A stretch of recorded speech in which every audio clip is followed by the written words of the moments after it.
प्रिय विद्यार्थियों, दो शब्द है। एक शब्द है समाज और दूसरा शब्द है एक समाज। समाजशास्त्र में इन दोनों का अर्थ भिन्न भिन्न रूप से लगाया जाता है, समाज का और एक समाज का। हम उसको यहाँ पर स्पष्ट कर रहे हैं। समाजशास्त्र में समाज और एक समाज का प्रयोग भिन्न भिन्न अर्थों में किया गया है। अन्य सामाजिक विज्ञानों में समाज का अर्थ व्यक्तियों के समूह के लिए, जबकि समाजशास्त्र में सामाजिक संबंधों की जटिल व्यवस्था या सामाजिक संबंधों के जाल के लिए किया गया है। जहाँ अन्य सामाजिक विज्ञान व्यक्तियों के समूह को समाज मानते हैं, वहाँ समाजशास्त्र व्यक्तियों के समूह को समाज नहीं मानकर एक समाज मानता है, अर्थात ए सोसाइटी, एक समाज। एक समाज का अर्थ ऐसे व्यक्तियों के एक समूह से है जो सामान्य जीवन में भागीदार हो। उदाहरण के रूप में भारतीय समाज, ईसाई समाज, मुस्लिम समाज, पाश्चात्य समाज आदि। कहीं कहीं एक समाज शब्द का प्रयोग समिति के लिए भी किया जाता है, जैसे अग्रवाल समाज, प्रार्थना समाज, ब्रह्म समाज, आर्य समाज आदि। एक समाज शब्द के समान जीवन विधि या संस्कृति का बोध भी होता है। जो लोग व्यक्तियों के एक समूह के रूप में एक समाज के अंतर्गत आते हैं, वे सामान्यतः एक निश्चित भौगोलिक क्षेत्र में निवास करते हैं और उनकी अपनी एक विशिष्ट संस्कृति होती है, जो अन्य एक समाज के अंतर्गत आने वाले लोगों की संस्कृति से भिन्न होती है। एक समाज के सदस्यों में समानता या सजातीयता की चेतना पाई जाती है। कुछ लोगों ने समाज को समुदाय का ही परिवर्तित रूप माना है। एक समाज का अर्थ स्पष्ट करते हुए र्यूटर ने लिखा है, एक समाज से बिल्कुल भिन्न एक संगठन है जिसकी सहायता से लोग अपना सामान्य जीवन व्यतीत करते हैं। मेंजर के अनुसार एक समाज मनुष्यों का एक ऐसा समूह समझा जा सकता है जिसके सदस्य सामान्य कार्यों या गतिविधियों में चेतन रूप में भाग लेते हैं। मॉरिस गिन्सवर्थ के अनुसार एक समाज व्यक्तियों का वह संग्रह या समूह है जो किन्हीं संबंधों या व्यवस्था के तरीकों द्वारा संगठित है, जो उन्हें उन दूसरों से पृथक करते हैं जो उन संबंधों में बंधे हुए नहीं है या जो व्यवहार में उनसे भिन्न है। ग्रीन के अनुसार एक समाज वह सबसे बड़ा समूह है जिसका कोई भी व्यक्ति सदस्य होता है। एक समाज एक जनसंख्या संगठन, समय, स्थान एवं अभिरुचि से बना होता है। एक समाज की उपर्युक्त सभी परिभाषाओं से स्पष्ट है। एक समाज में निम्न बातें पाई जाती है। यह व्यक्तियों का एक समूह है। इसके सदस्य सामान्य क्रियाकलापों या गतिविधियों में चेतन रूप से भाग लेते हैं तथा यह सामाजिक संबंधों, व्यवहार, जीवन विधि या संस्कृति की दृष्टि से अन्य एक समाज के अंतर्गत आने वाले समूहों से भिन्न है। स्पष्ट है कि जहाँ समाज एक मूर्त अवधारणा है, वहीं एक समाज एक मूर्त अवधारणा है। समाज सामाजिक संबंधों की जटिल व्यवस्था है, जबकि एक समाज सामान्य जीवन में चेतन रूप से भाग लेने वाले व्यक्तियों का एक समूह है।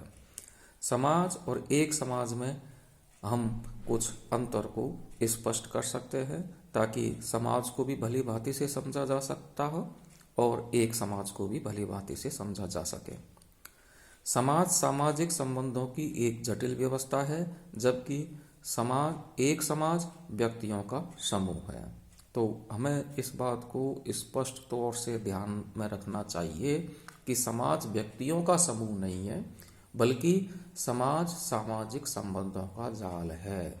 अगर हम सरल और एक लाइन में इसकी परिभाषा देना चाहें तो हम कह सकते हैं कि society is the web of social relationship, अर्थात society is the network of social relationship, समाज सामाजिक संबंधों का जाल है। व्यक्तियों के समूह को हम समाज नहीं कहते हैं, बल्कि व्यक्तियों के मध्य पाए जाने वाले पारस्परिक सामाजिक संबंधों की जटिल व्यवस्था को हम समाज कहते हैं। जबकि एक समाज यानी कि ए सोसाइटी व्यक्तियों का एक समूह है। जब व्यक्तियों के एक समूह की बात की जाती है तब वह समाज की बात नहीं की जा रही है, बल्कि एक समाज की बात की जा रही है समाज शास्त्र की शब्दावली के अनुसार, अर्थात समाज शास्त्र के अवधारणाओं के अनुसार।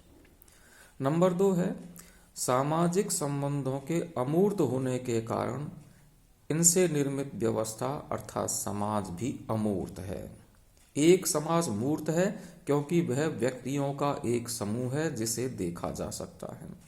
तो दूसरा अंतर या दूसरा भेद हम समाज में और एक समाज में इस प्रकार कर सकते हैं कि समाज तो मूर्त है जबकि समाज तो अमूर्त है जबकि एक समाज मूर्त है। अमूर्त क्या होता है? जो दिखाई नहीं देता हो, अदृश्य हो, जिसे हम छू नहीं सकते हैं, वो तो अमूर्त होता है। मूर्त क्या होता है? जिसे हम अपनी आंखों के द्वारा देख सकते हैं। अब समाज क्या है? समाज सामाजिक संबंधों का जाल है। समाज सामाजिक संबंधों की जटिल व्यवस्था है। सामाजिक संबंधों को हम देख नहीं सकते, सामाजिक संबंधों को हम छू नहीं सकते हैं, इसलिए सामाजिक संबंध अमूर्त होते हैं। और सामाजिक संबंधों से बनने वाली जटिल व्यवस्था भी अमूर्त है, और सामाजिक संबंधों से बनने वाली जटिल व्यवस्था को ही हम समाज कहते हैं, इसलिए समाज भी अमूर्त है। जबकि एक समाज व्यक्तियों का समूह होती है या व्यक्तियों का संग्रह होता है, व्यक्तियों के समूह को हम देख सकते हैं, इसलिए वो जो एक समाज है वो मूर्त है क्योंकि हम व्यक्तियों के समूह को देख सकते हैं। समाज में और एक समाज में तीसरा जो अंतर पाया जाता है वो यह पाया जाता है कि समाज एक जटिल व्यवस्था है जबकि एक समाज एक अपेक्षाकृत एक सरल संगठन है। चूंकि समाज सामाजिक संबंधों का जाल होता है, समाज सामाजिक संबंधों की जटिल व्यवस्था होती है, इसलिए समाज को समझना एक जटिल कार्य है। और एक समाज व्यक्तियों का संग्रह होती है, व्यक्तियों का संगठन होती है, जो कि एक सरल संगठन होता है, इसलिए एक समाज को परिभाषित करना आसान है। सामाजिक संबंधों को परिभाषित करना एक जटिल कार्य होता है। एक ही व्यक्ति से एक समय में अलग प्रकार का संबंध होता है, दूसरे समय में उससे अलग प्रकार का संबंध हो जाता है। एक स्थान पर उससे अलग प्रकार का संबंध होता है, दूसरे स्थान पर उससे अलग प्रकार का संबंध हो जाता है। एक ही व्यक्ति एक स्थान पर अपना निम्न स्थान रखता है, दूसरे स्थान पर अपना उच्च स्थान रखता है। तो इस प्रकार से सामाजिक संबंध जटिल होते हैं, इससे उससे बनने वाली व्यवस्था भी एक जटिल व्यवस्था है। इस वजह से समाज एक जटिल व्यवस्था है जबकि एक समाज अपेक्षाकृत एक सरल संगठन है।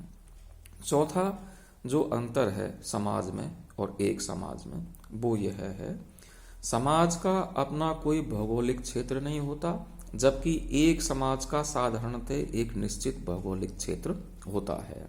समाज का अपना कोई भौगोलिक क्षेत्र नहीं होता है। किसी भौगोलिक क्षेत्र के आधार पर हम ये नहीं कह सकते हैं कि यहाँ पर ये समाज का स्पष्ट सीमा रेखा है, जबकि एक समाज की अपनी स्पष्ट सीमा रेखा हो सकती है। हमने एक समाज का उदाहरण दिया, जैसे भारतीय समाज है, यूरोपियन समाज है, इनकी अपनी एक स्पष्ट भौगोलिक सीमा रेखाएं हैं, इसलिए एक समाज की अपनी स्पष्ट भौगोलिक सीमा होती है जबकि समाज की अपनी कोई भौगोलिक सीमा नहीं होती है। छठा जो इन दोनों में अंतर पाया जाता है वो यह है, समाज में विभिन्न व्यक्तियों के व्यवहारों एवं मनोवृत्तियों में काफी भिन्नता देखने को मिलती है, जबकि एक समाज में इनमें काफी समानता पाई जाती है।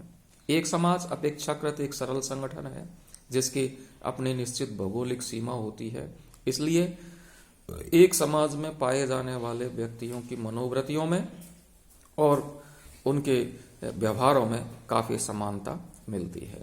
जबकि समाज का अपना क्षेत्र विस्तृत होता है, इसलिए वहां पर इस प्रकार की समान मनोवृत्तियां एवं व्यवहारों का पाया जाना असंभव है।